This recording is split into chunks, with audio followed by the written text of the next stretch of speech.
Foster Care Nation, listen up. This is Foster Care and Unparalleled Journey. strength for the powerless, courage for the fearful, hope and healing for wounded hearts.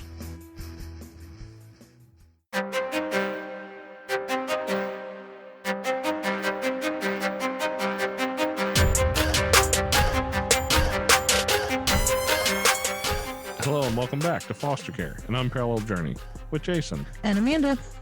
And today we have a special co-host. He is coming in at about, 8 months old? Yep, almost 9. Yeah, he's about 8 months old, almost 9 months old. And so if you hear a little bit of noise in the background today, we have our godson here today. And so you're just going to have to deal with some baby noises if you want to listen to this one. He's a pretty quiet kid. Don't worry, he doesn't scream a lot. But we brought on our special co-host and a special guest all at the same time. This is a monumentous occasion for us here. We have never had our little co-host, and we've never really talked to Dan on here before. Although, after I got to meet him a bit on LinkedIn, I'm pretty certain we should have been talking to him for a while. Dan has a wealth of information and experience, and we wanted him to share it with us today. How are you doing today, Dan? I am doing wonderful, Jason. Thank you so much. Okay, man. I found you somewhere online. I don't remember if I reached out to you or you reached out to me, but after we got to talking, and I was like, I don't know how we haven't run across each other before, because, man, our stories have some interesting intersections, but some real differences as well. And you are super passionate about kids. I certainly am. Yeah, we have six adopted special needs children. 6 adopted special needs children. I'm almost tempted to pull the card that I hate it when people do to me and say, there's a special place in heaven for people like you. But I mean, I know I get it, right? Yeah. It's not a special place in heaven. But there's a special place in this world because, man, you're obviously living out of passion. You're living out of your heart and not out of somewhere else. You're helping kids who really need help, doing the job that most people are afraid to do. So number one, I just want to off the bat say, you're amazing. And what you guys are doing is amazing. And we would love to hear your story today. So you got into foster care and adoption today, but if we rewind that all the way back, you've got more of a story behind all that, right? Oh yeah. So how did you start into the foster care world? What was your first step in? Well, my first step in was a home in Vermont. It was a foster home where my 2 other brothers and I grew up. And I was in that home from age 2 to 5. And during that stay, we were often beaten, tied down. I remember my foster dad backing me into a corner and telling me that I was nothing but a piece of shit and I wouldn't amount to anything in life. And it was quite a tumultuous time. That sounds like a good reason to be put into a foster home, not something that would happen there. Yeah. I think they definitely were one of those foster homes that people say are in it for the money, because there was 4 other children besides us that were there. So, and then the hall showed up, and I learned real quick how to self-market myself. I knew I needed help. I knew I needed to get out of that house. And so I whipped it out and I peed all over the wall. And that sounds like a marketing technique that's kind of brand new. Yeah. And, somebody asked me, well, can you write your name now? So they, Maggie Hall and Jerry Hall, Maggie, thought that I needed the most help. Of course, I was the first one she saw. So, and they could only take one. So they ended up taking me when I was 5, and they would adopt me 2 years later. Wow. So that was my introduction to the foster care environment, what the bad looks like, and to what the halls eventually did for me. So now, did you have other siblings in foster care with you? 2 other brothers. One was about a year and a half younger than I was. So he was the one that was being tied down quite a bit. He was tied down into his crib. And my older brother, his name is Ted, and my older brother, Dave, who just passed away this last year of stage 4 glioblastoma, brain cancer. And so we were in that foster home together, and they never got adopted.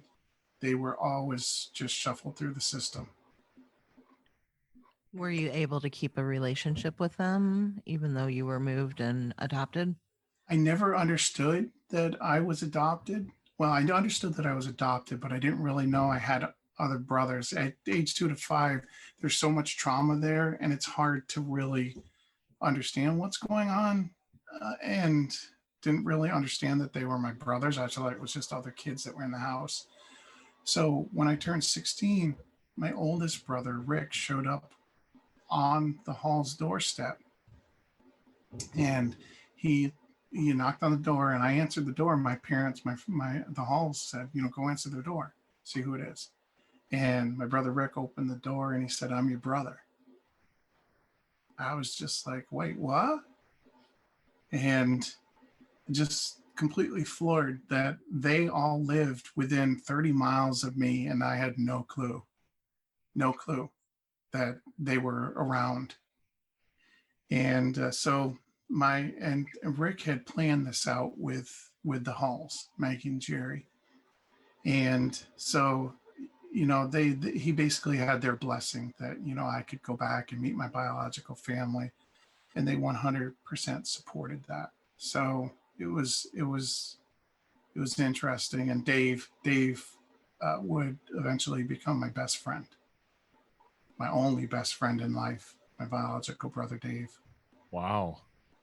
That's, yep. I mean, what a blessing that they were willing to allow your biological family back into your life. Yeah. Yeah. Well, we were placed there because my biological mom had died of brain cancer, and there was 5 of us. So I have an older sister as well, biological older sister, and he couldn't take care of all of us. And having to take care of a 1-year-old, a 2.5-year-old, and a 4-year-old was tough for a single dad back in the 70s. Oh, yeah. Yeah. It's a lot. I mean, I'm not going to lie. I don't remember much of the 70s. I was only a couple of years old when that all came to an end, but that I know that time frame. There was not the idea of a single stay-at-home dad in the world. Yeah, you're right. So your brother shows up and knocks on the door, and you start to walk through that journey of reconnecting with your family. What did that do for you to find that you had like biological siblings that you weren't even really aware of out there? Did that help you really create that identity that you maybe were missing? I don't know. Were you missing that identity? Oh, it confused the hell out of me. It really just confused the hell out of me. I wanted to know so much about him, but when I started to peel away the layers, it was like, these people are kind of more of acquaintances to me than family. It just didn't, I spent some holidays there, and it wasn't home. It wasn't, there was more chaos in that area than, it was great at first, but I really I knew that me being with the Halls was where I belonged. And it was great to know where everything started and where I grew up. But at the end of the day, I'm just so thankful that the Halls adopted me. Sounds like you're really able to find your true identity with your adoptive family. 100% correct on that, Jason. Did you ever have the opportunity to go back and reconnect with your father, with your birth father? When my brother died, yeah, I've known that he's known where he lives, knew his phone number, but never just wanted to call up and say, "Hey, Pop, how you doing?" It just, I always felt like he should have been the one that, if he really wanted to stay connected, that he should have made the effort to reach out to me. And it wasn't until after my brother Dave passed that I actually called him, and just and that's when I found out why he gave us up for adoption. So it was great to have closure, great just to close the loop on all those unknown feelings of why, and just be able to be happy with the answer and to be able to move on. Hey there, Foster Care Nation.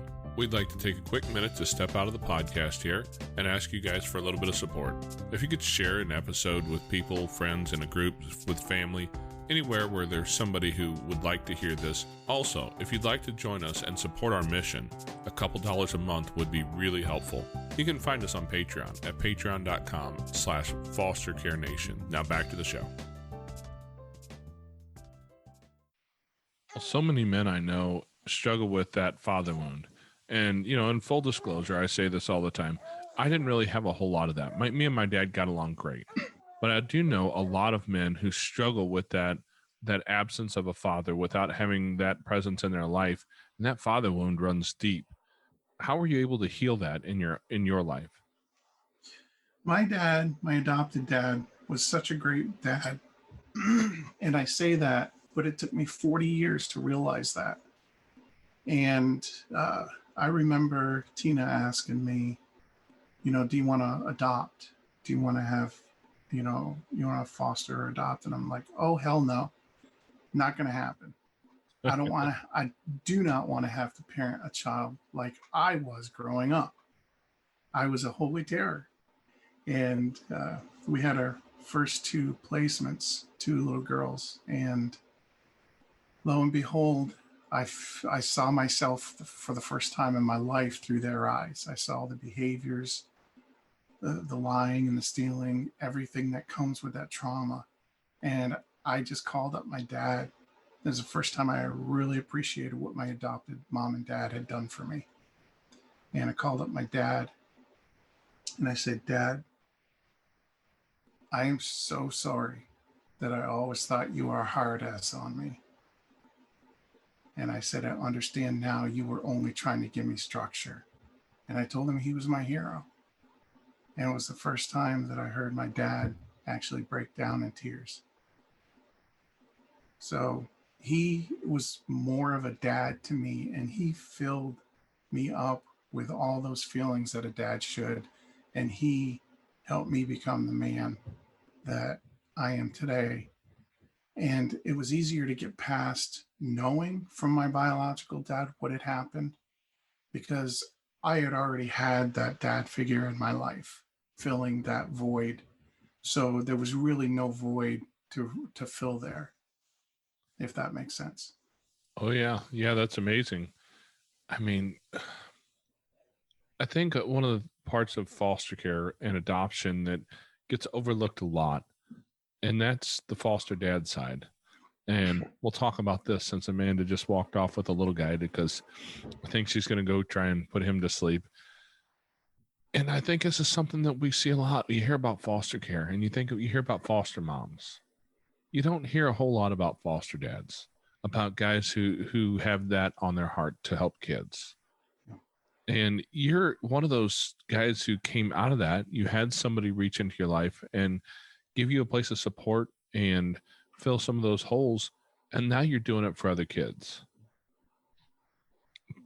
That's one of the things that I think we don't talk about very often, but what you're doing is creating that. And we talked before we hit the record button here, and I wrote it down because I know I can't remember.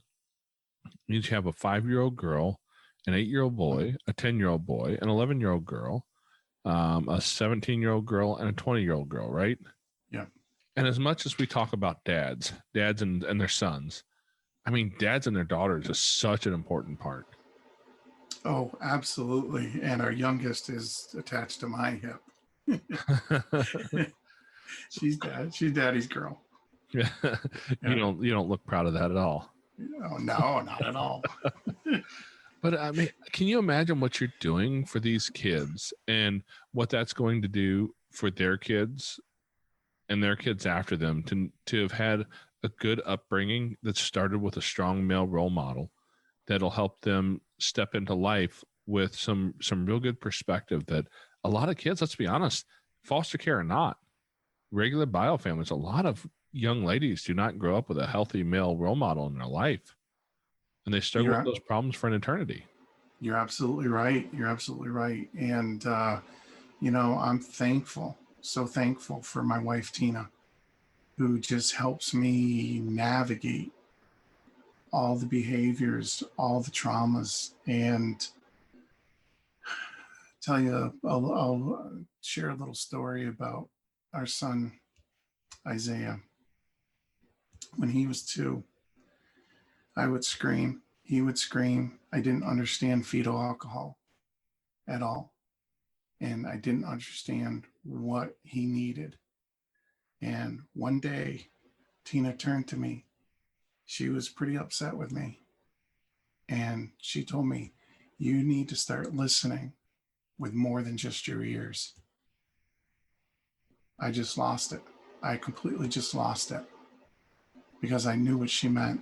And the next day, I learned sign language. I started picking up sign language and I started teaching it to Isaiah. And within a couple months, he was doing more please and thank you. He was communicating with me and I could understand. And it filled me up so much. And I realized up until I met Tina that I honestly didn't give a shit about anybody in life. I didn't give a shit. I didn't care. I didn't care if somebody died. I mean, I would go through the motions, but I honestly didn't really care. And I talk about that. I used to train inbound foster parents, and I would tell them, up until my wife saved me, she honestly saved me. She taught me how to love. She taught me how to feel. She just has this way of bringing out the best in you. It's almost like she can reach right in and touch your soul. And she does that for our kids, and she does it for me. She finds the best in me, and she's helped me to understand that it's those small things in life that really are the most important. We always say here in our house, go small or go home, not go big. Because it's for us being, in foster care, having adopted children, and any children for that matter, those small victories are priceless. Just to see a smile on a kid's face it fills me up now. My son Parker might run in a little bit. I don't get all worked up because I'm on a podcast or on a live stream. I'm happy because he's coming down, he's checking in with me, and he's filling his bucket and he's filling mine at the same time. And our girls do that too. They wanna check in, and it's so important for us as parents to check in, and for them, they are my heroes. I know my dad was a hero to me, but they're honestly my heroes. They saved me by having the opportunity to be a parent for them. They saved me. They helped me understand who I was as a person. So Yeah, we talk a lot about figuring out how to heal through the trauma in your own childhood. And I mean, it's obvious that you've had some trauma in your childhood. You've described some of it already. And most of us don't realize that we've all had some level of trauma in our own childhood. But finding somebody who can work through your mess with you, oh man, that's priceless. it is. It is.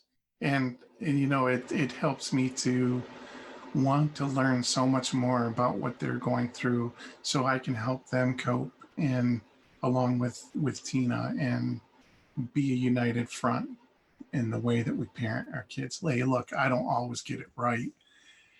I tend to be sometimes the biggest kid in the house, and sometimes I need a good talking to. But I'm not the only one. That's good. Yeah. Finding that, usually helps to reframe a lot of the things that we've grown up with. We talked about your dad. What about your mom, your adoptive mom? Was that a close relationship for you?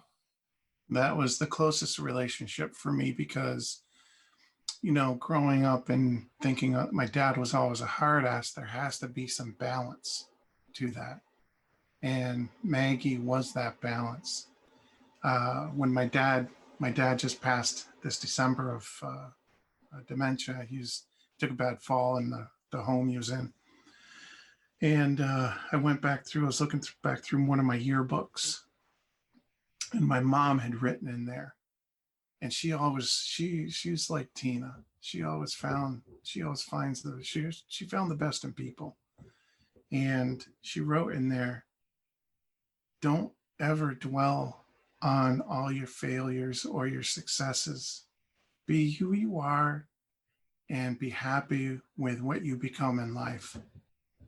So she was always the balance to my dad.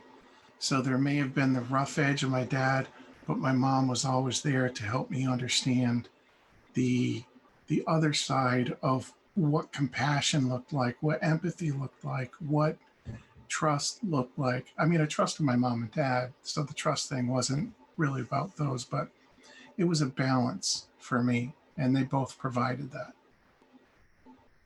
Yeah, it's great to have a good mother and father role because, I mean, I don't care what common culture says today about the world today, but a solid figure that can, help you, a two-parent household where you have two different humans who are trying to take care of you. They tend to run the yin and the yang of the situation and help you understand where to be in those hard moments, whether it's the moment that you need somebody to maybe kind of give you a little extra boot and say, let's go do this, or somebody who looks at you and says, hey man, this is a tough time. Let's go talk about it.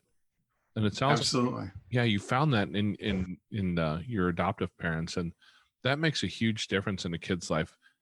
And I would just go ahead and guess, I know the answer to this already, but I would assume that has a lot to do with where you're at today in life. Absolutely. Absolutely. Especially the fact that I can see so much of my mom in Tina. And I tell her that frequently. I said, you're so much like my mom. And that's a huge compliment to her. And I'm that's not the sort of thing most guys feel like they can say to their wife. Yeah. Well, it's she's amazing. And as far as she's a lot like my dad too, because I'm probably the one that gets treated like the doormat most of the times. She definitely wears the pants in the family. Let's put it that way.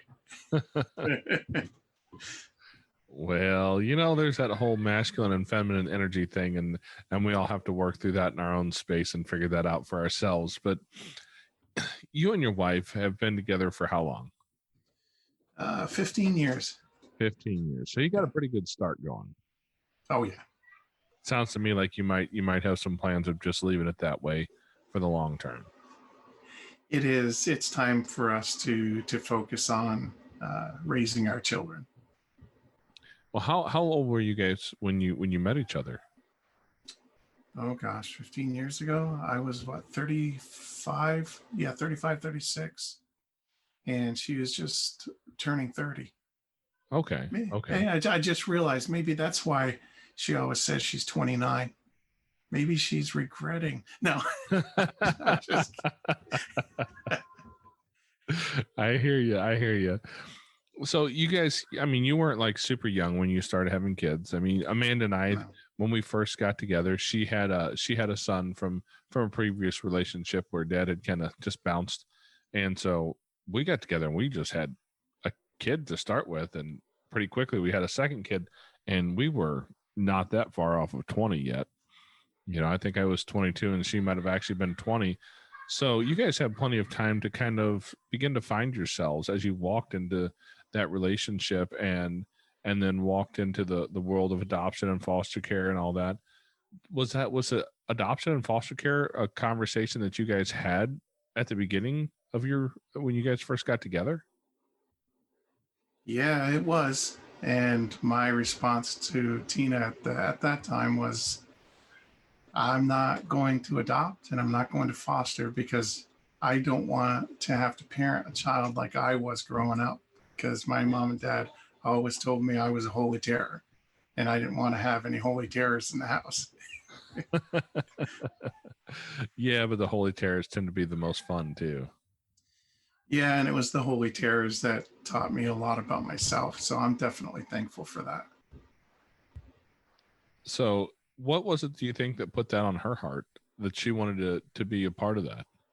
She loves working with kids. She's always loved working with kids. And she, some people like to figure things out. And for her, that's her passion. She likes to figure kids out, figure out what makes them tick, what they're thinking about before they think about it. Just to have that empathic skill of knowing. So she's really good at that. Sounds like a lot of curiosity at work. Yes, absolutely is. That's one of the skill sets I did not have when we first got kids.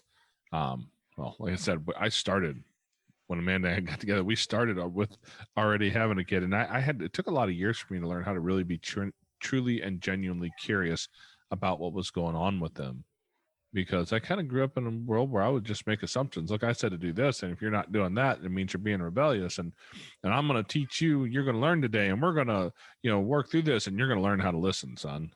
And you might know how well that works. Yeah, it doesn't work for me today. I've tried that approach. It worked for a few years. It worked for a few years until my kids started to get older and actually grow their own personality and their own thought processes and that sort of thing. And suddenly it didn't work anymore. Yeah, it gets old for them. So I had to learn to be curious at that point and try to figure out what in the world was going on with them. How did that work for you? Did you have a similar journey? Yeah.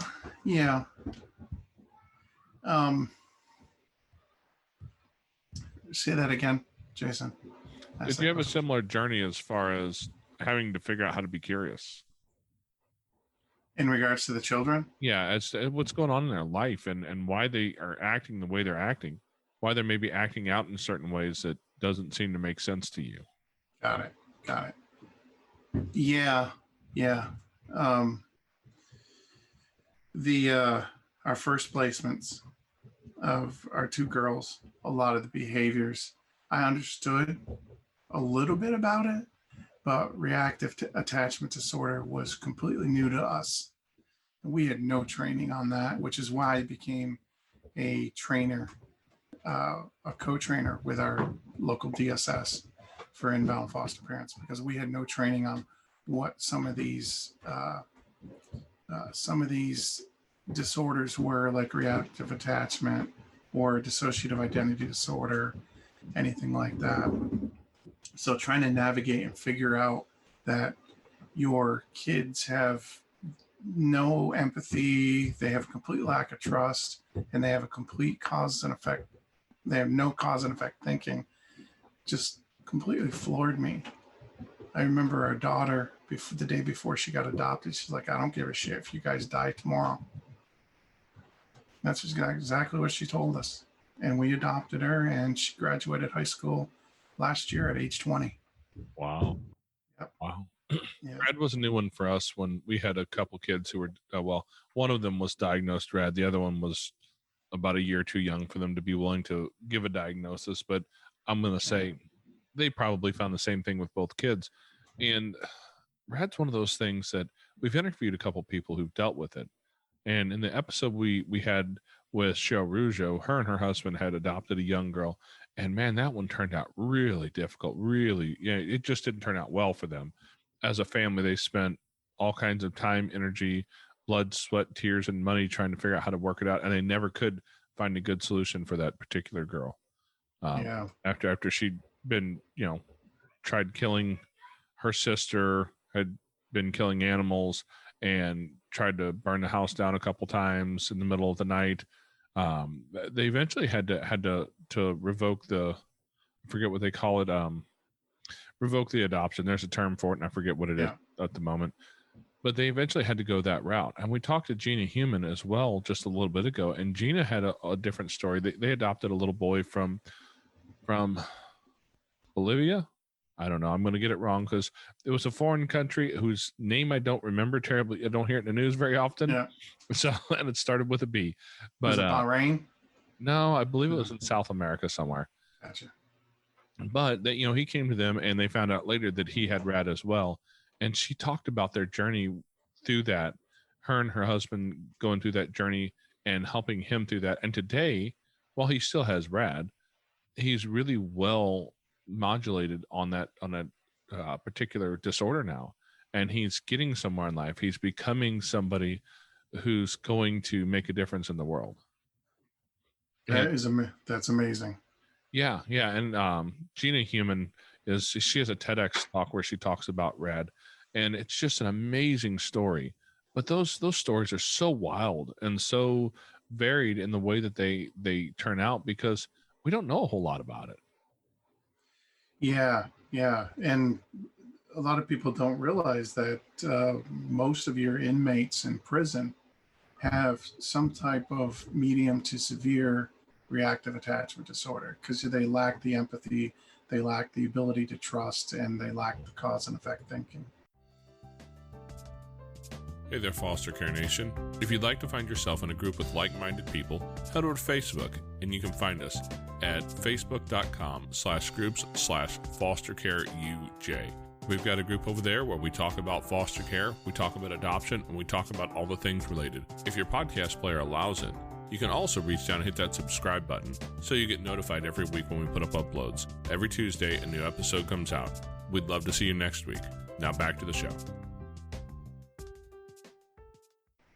And I think that was part of what was difficult for me was understanding that what you said is exactly right. They lack the ability. It's not a desire to do things, and that's the only reason they do it. It's usually because they really physically cannot. Their brain has been traumatized, and that trauma was rewired in a way that we don't necessarily understand, and they cannot.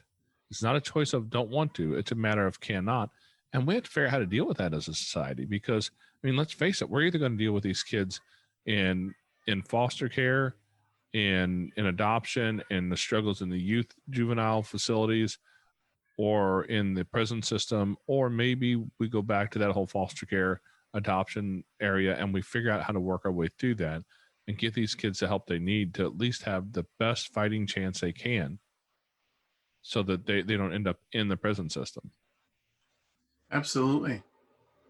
And I worked with Jane Ryan. I don't know if you're familiar with Jane Ryan. I don't think I know the name. She wrote a book called The Border. Okay. And Broken Spirits, Lost Souls. And she did a movie 2 or 3 years ago. I created the movie poster for it. And I'm trying to remember the actor's name. It's Andy. And I'll remember it probably by the end of the podcast. But he had reactive attachment disorder. She had him. Andy had wanted to play the boy. He had been through. He was adopted from a foreign country.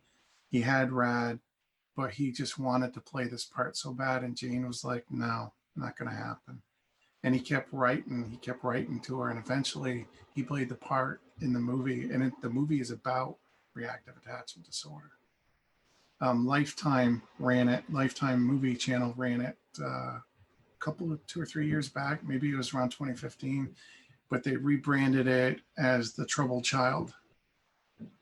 And it was just amazing. And she came out actually to Maryland and met us, and she showed the movie out here, and it was she was just a wealth of knowledge, and she helped us understand a lot about reactive attachment disorder. So when you do trainings with inbound foster parents, how do you help them understand this so that it's something that they can actually handle?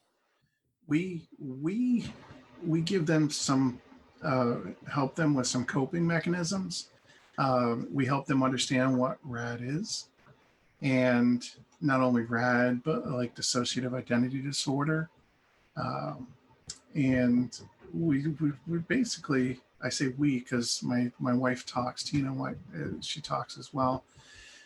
We help them understand what the good and the bad and the ugly looks like of fostering and adopting through our journey, through reactive attachment disorder, through fetal alcohol, and we give them some really good coping skills to take away from the training. Okay. Yeah, we talked with Heather. I think we just left her name as Heather for some privacy issues on an episode. I think it was called "Surviving Abuse and Out of Foster Care." And Heather was a young girl who had fetal alcohol syndrome, and she had a lot of complications in her life. Up till the day, she's still working through it and doing a great job, but still working through a lot of that with fetal alcohol syndrome. And you mentioned dissociative identity disorder, and that one, the little bit that I know about that one's kind of wild. There's a podcast, and I have zero connection with it, although I love it. It's called "This Is Actually Happening," and he has an episode that's called "What If You Had Dissociative Identity Disorder?" So I was like, okay, I'm going to listen to this one, and I'll warn anybody listening: if you're going to listen to that one, do it without kids in the room. Do it when you have time to really process it, because she details the trauma, the absolute horrible trauma that she went through. And I mean, her parents sold her as a young child time and again, and it was a really horrible experience, but she details her experience through dissociative identity disorder. And I probably would not do it justice. How would you explain like what that looks like to a foster parent if they saw that coming into their house? Sure. So imagine yourself, and we've all done this, driving a car. You drive, and the drive is just so mundane that you zone out for about maybe 5 or 10 minutes. And then you realize that you're zoning out, and you come back and you're like, how did I just get from 10 minutes ago to here and being safe? When you have that disorder, and that's exactly what happens with dissociative identity disorder, is because the trauma is happening, kids will generally just check out and they won't remember that part of the journey. So if you think about checking out on a car drive, like a lot of us do, that's what it looks like. And that's why you can't remember. You can't remember how you got from that part of the road to the next part of the road, because you've completely checked out. And with trauma like that, they check out and they don't remember how they got there. And that's the one therapist, she's an amazing therapist, described it that way. And I understood it clearly then, what at a high level, what it was. And we used to sit with our 17-year-old, and I used to listen to her talking to herself. Hey, how are you today? Oh, I'm good. And it was just the voices. It was the freakiest thing. Didn't understand what was going on, but it just kept on going. And there was different voices all the time. We never got her completely diagnosed with it, but the therapist that we saw for RAD also knew a lot about DID. And she said, it sounds like that. So she started her journaling. So to bring all these personalities together and through her journaling. And she's an amazing young girl right now. She's just, man, she's run all kinds of electrical wiring, in the house. And she's just, wow, just completely blows me away how far we've come with her. Oh yeah, it sounds like it.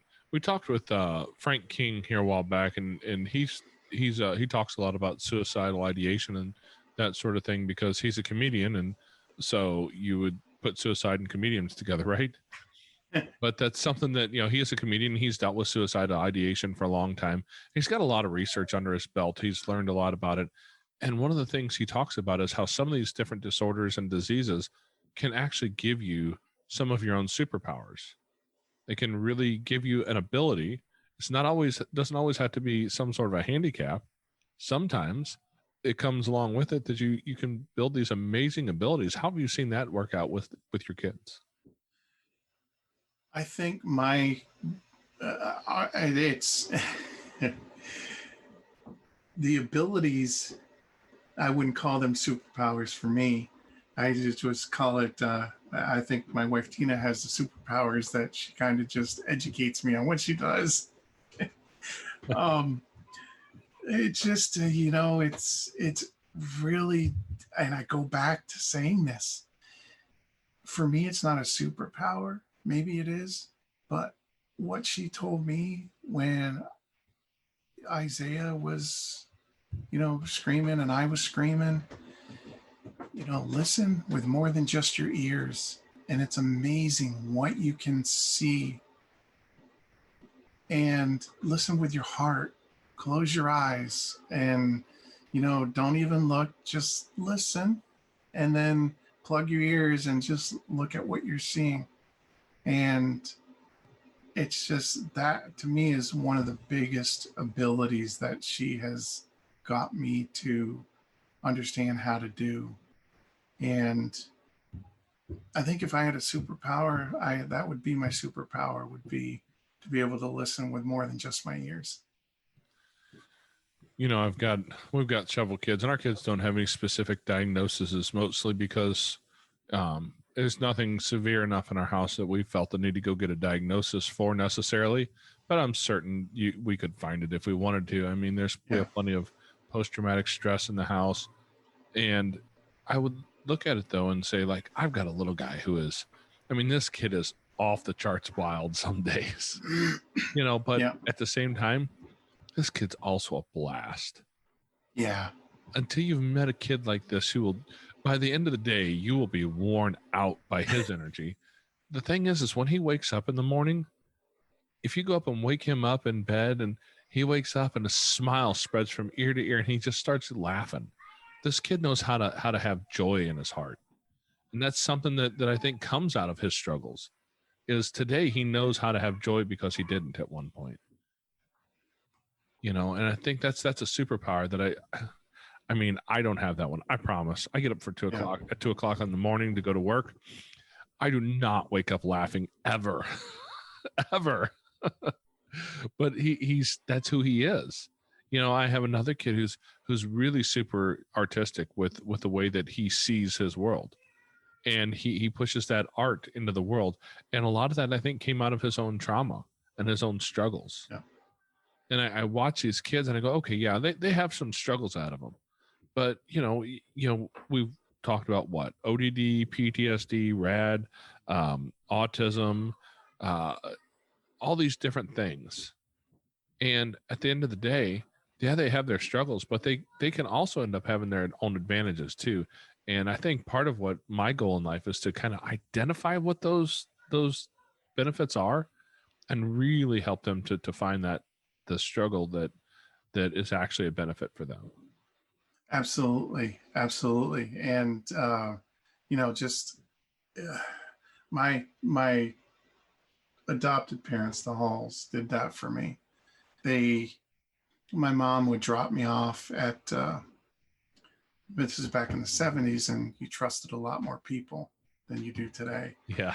She would go to church, and where I grew up in Castleton, Vermont, the college there, the Castleton State College, would allow people from the community to come in and use their computer center and their library. So at age 8, she would drop me off there, make sure I got in, and I stayed in there the whole time. And I would use their computers. So I started writing software when I was 8 years old. And that turned out to be my passion and my love throughout my career. I write computer software to this day. And they helped me find something that I absolutely love to do. And for me, going to work is fun. It's so much fun. And they helped me find my superpower there. And like you said, with our kids, it's finding and zoning in. It's so important to zone in to find something that they absolutely love to do. And that's key for me and Tina, is to help them find their passion, help them find their superpower, as you would say.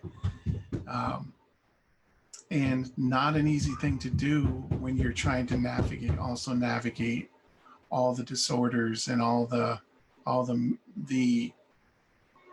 regular day-to-day stuff that comes with some of the amazing outcomes at the end of the day. Some of the things that start the day, and then you look at the end of the day and you're like, wow, because through one day things could change so much, but you realize how resilient. It doesn't matter how much you think you failed on any given day. And I tell this to people: if you think you're a failure, you're not a failure, because you show up every day to show your kids how you can fail and how you can pick yourself up, and you can keep going and keep going, and you get knocked down, so you show them what that looks like. And then when they grow up and they turn 40 years old, like I did, they understand what failure looks like, and they understand what an amazing journey looks like. And my kids are heroes. They are undoubtedly heroes with many different superpowers: the ability to make you laugh, the ability to make you laugh until you cry, and the ability just to tear your heart out and wonder why somebody would do that to them before they came to you. Oh yeah. Oh yeah. And I've told this story before, but we had one particular little girl. She's not so little anymore, but when she first came to stay at our house, one evening we sat down for dinner and said, "Who would like to say blessing before dinner?" And she says, I do. And she folds her little hands and bows her little head, and she just says, "Dear God, thank you that my new mommy and daddy haven't died yet." Wow. Wow. And yeah, sucked the air right out of the room, because I was busy feeling sorry for myself that day. I'd had a rough day at work, whatever was going on. And all of a sudden, it's like God kind of just gut punched me and said, "Oh, yeah, pay attention here. Pay attention. You thought you had a bad day, huh? Didn't you?" Wow. Wow. Yeah. And the ability they have to really just speak into our lives in ways that the most noted gurus, the people with all the books and all the knowledge and all the experience that everybody wants to listen to, the Tony Robbins of the world. Tony Robbins could not have taught me that lesson any more effective way, Not at all. because I learned real quick how it is to go ahead and shift your perspective into one that, yeah, okay. Okay. Yeah, you don't have a clue until you've really experienced it, or you've lived with or through somebody that's experienced it. Yeah, because I mean, even today, she's 13 today, and she's still with us. And yeah, 13-year-old girls don't always think dad's the most awesome guy in the world. Understandably, I don't think I thought the same thing about my parents at 13. But today, she is still an amazing young woman. She's doing it's hard for me to say amazing young woman, because I've known her since she was little bitty. As I get older, you don't want to say that. No, she's still my little girl. Get away. Yeah, always be your little girl.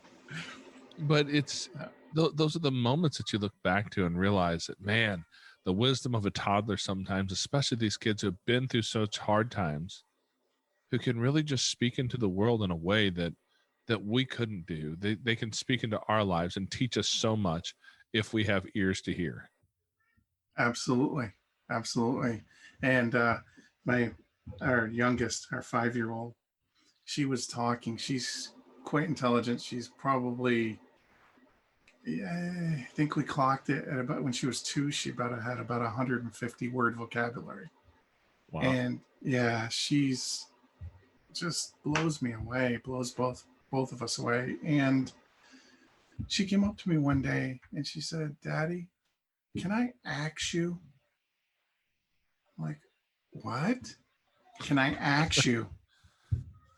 And of course, our oldest one is using a lot of slang from high school. And "Dad, can I ask you a question?" So she was trying to ask me a question. She's like, "Daddy, I ask you." So yeah, I forgot where we were going with that, Jason. I'm sorry, but that was just whatever you were talking about just popped into my head. Must have been a squirrel moment for me. Sorry.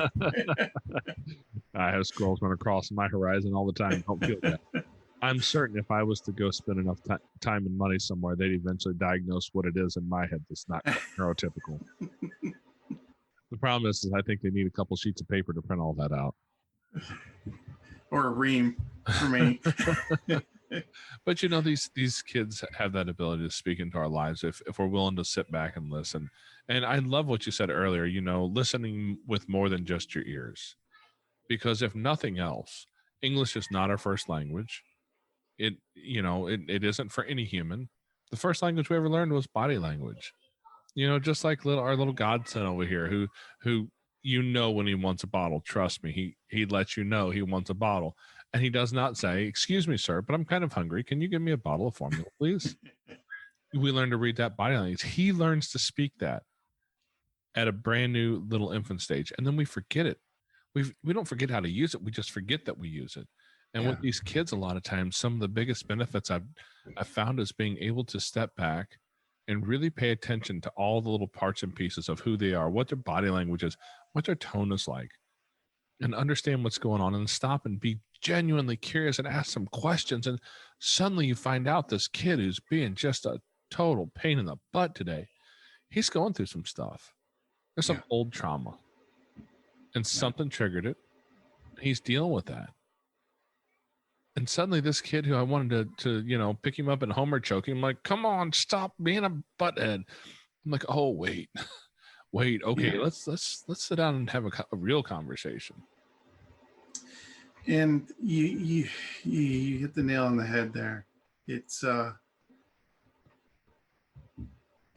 putting your emotions aside and just, like you said, having that ability to listen with more than just your ears is not easy sometimes, because you get so emotional sometimes. And it's just having the ability to take the step back and say, wait, I know exactly what's going on. They're hungry, or they're tired, and they just don't know what to do with themselves. And part of that is just exactly what you said, is just understanding them and understanding what their needs are, and understanding that if your child is calling you stupid or an idiot or a butthead, that there's something else going on. Exactly what you said, Jason. Well, I learned that lesson because I've made that mistake more times than most. Yeah. You know, when fail, succeed, and it goes with you, and that makes you who you are, and it makes me who I am. And it's the only way that we get to success. Yep.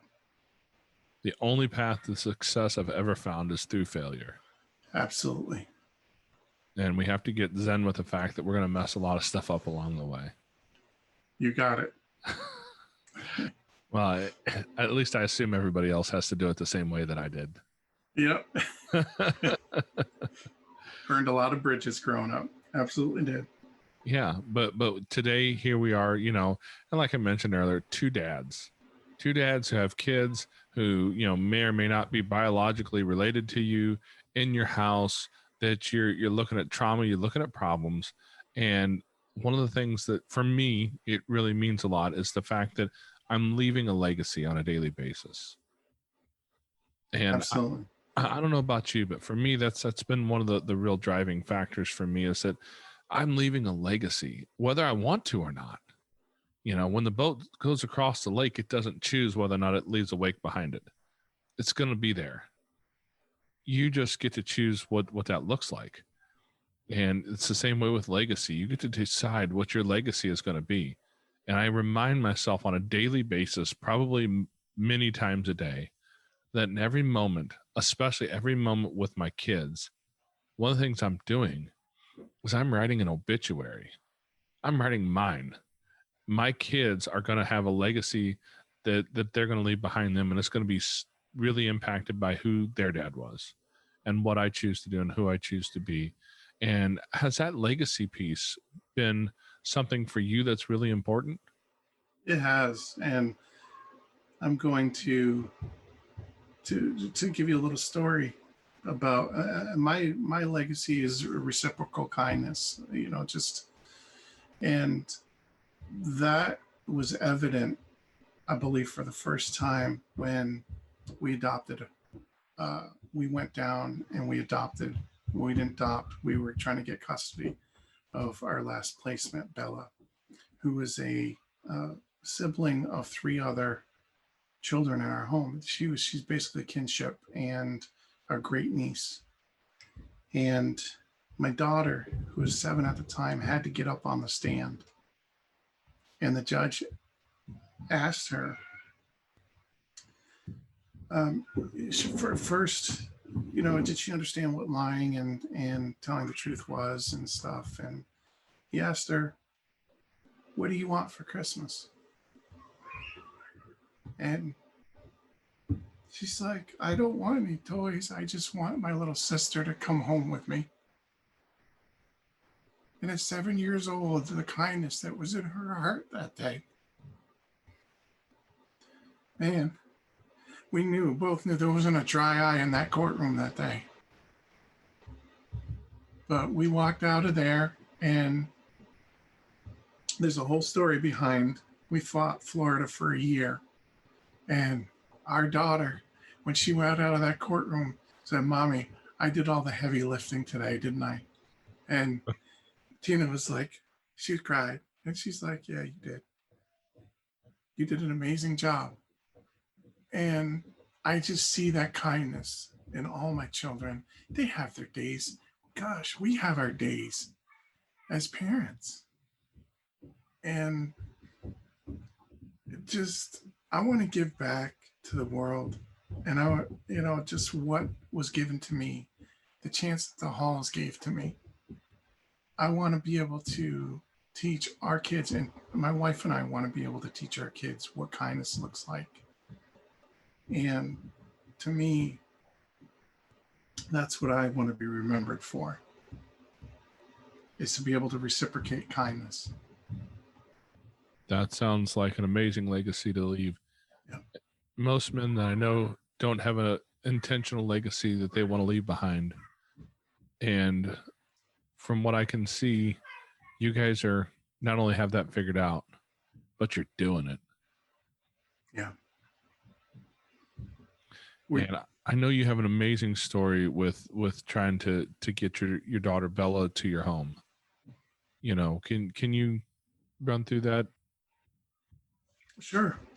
So, like I said, we had Olivia, Isaiah, and Parker. Olivia, we got from Florida at 8 months, and this is my great niece was the biological mother, and I'm going to say biological mother because that was the rub that prevented us from getting Isabella. So we got Olivia at 8 months. Isaiah, we got at 9 weeks. Parker at 7 weeks after they were born. We were right there. We knew they were going to be born. We communicated with DCF and said, we want to be a resource. We want to be a resource. Well, when Isabella was born, we had done the same thing. And I don't really know why Florida put up such a fight. I can only speculate that, and please don't get me wrong, we have lesbian and gay friends, great friends. And in Florida that year, I think it was 2016, they just passed the law to allow LBGT couples to be able to have the ability to adopt. And don't know for sure, but I think that may have had something to do with it. And the fact that I'm going back to saying biological mom, because Tina and Olivia went down to court. I think this was May of 2016.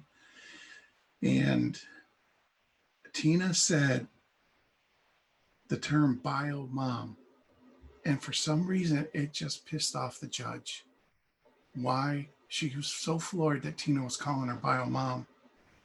And Tina tried to explain that, hey, look, Olivia knows that she's adopted. We have a video of her when she was 3. She's like, I grew in mommy and daddy's hearts, and I grew in Christy's belly, who was her bio mom. And we have always explained to her that's her bio mom. So Tina was using terminology that Olivia could understand because Olivia was there in the courtroom. Well, that just set a whole different path, set us on a whole different path.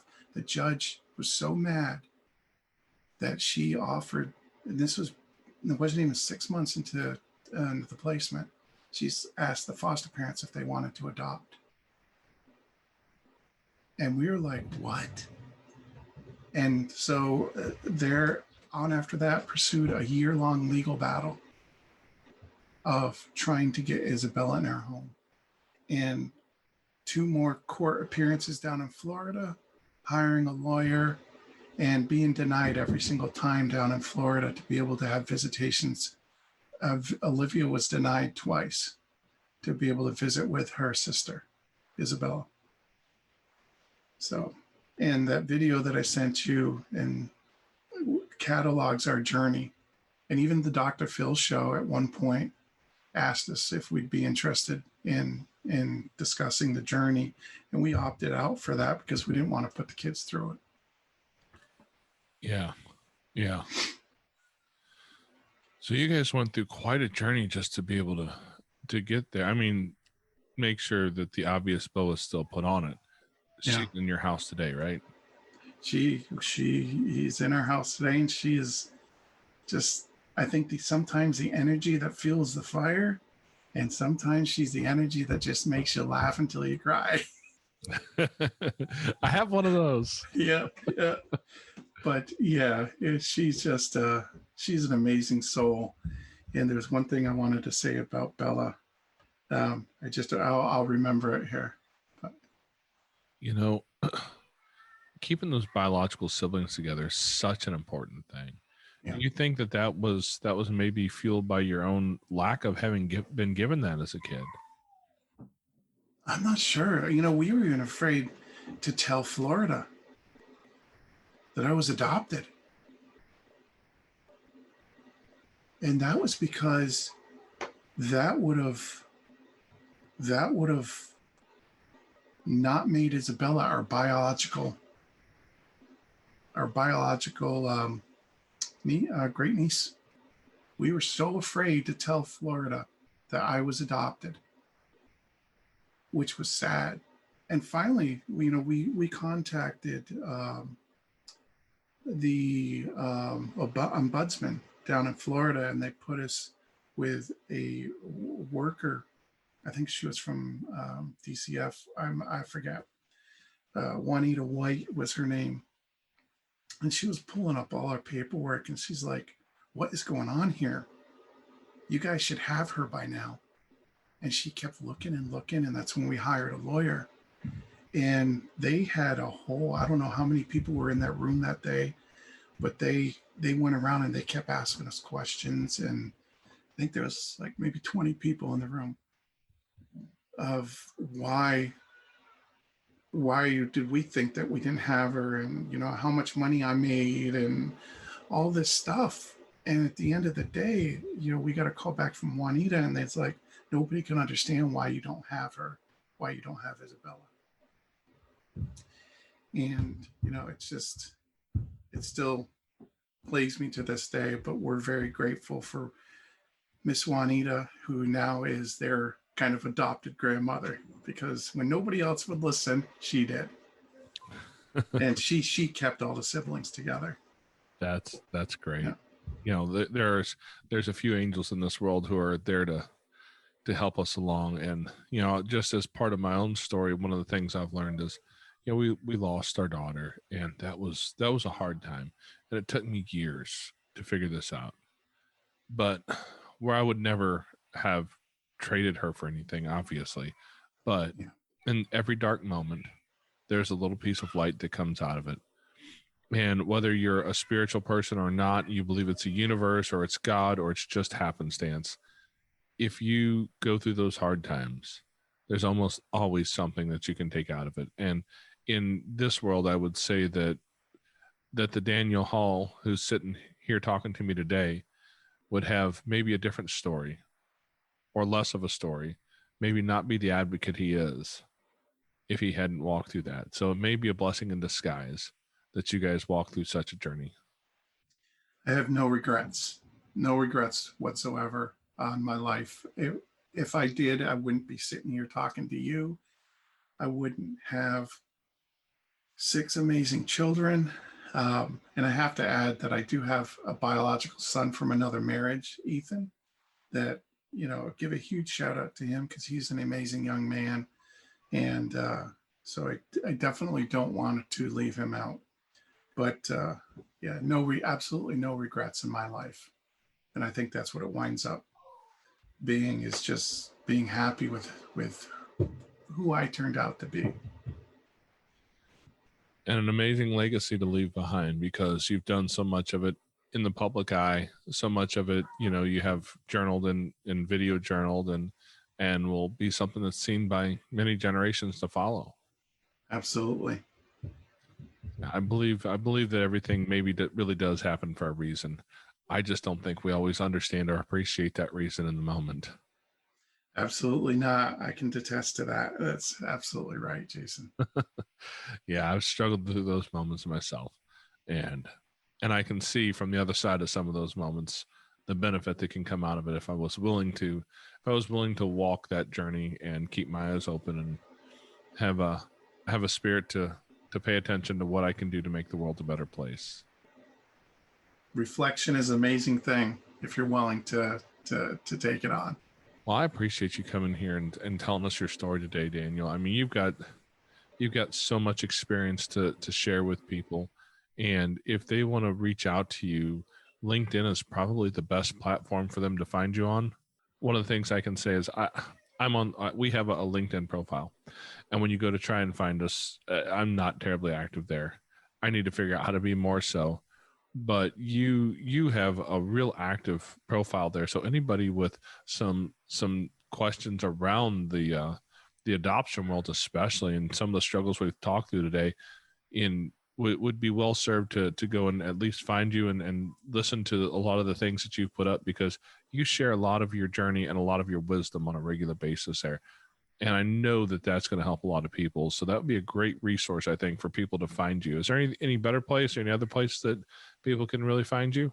Yeah, on LinkedIn is the best place to find me. And I will certainly talk to any foster parent, any social workers that need some feedback. So yeah, definitely LinkedIn, Jason. Great. Well, we'll make sure that is linked up in the show notes here, so people can find you if they need to reach out to you for anything. And we'll make sure this gets out so people can hear your story. I appreciate your time, man, and your openness and vulnerability to share your story when it's not always an easy thing to do. Yeah, I'm definitely so humbled that you guys made me a part of your life, made me a part of your podcast. Can't put a price tag on that. It's priceless. Thank you so much. Okay, Foster Care Nation, thank you for listening to Daniel's story. Now take his knowledge and wisdom to heart so you can create love and healing in your family and community. Be sure to come back next week. We have new episodes every Tuesday. If you'd like to share your story as a guest, you can reach us at fostercare@uj. No, you'll reach us at fostercareuj@gmail.com. You can connect with other like-minded people on Facebook at facebook.com/groups/fostercareuj. And don't forget, we have a Patreon. You can support our mission there for as little as $5 a month. It's patreon.com/fostercarenation. The links to everything are in the show notes or on your podcast player, or you can find it all at fostercarenation.com. And as always, You are so super awesome. I think you guys are cool. Yeah. Thank you for listening. Thanks.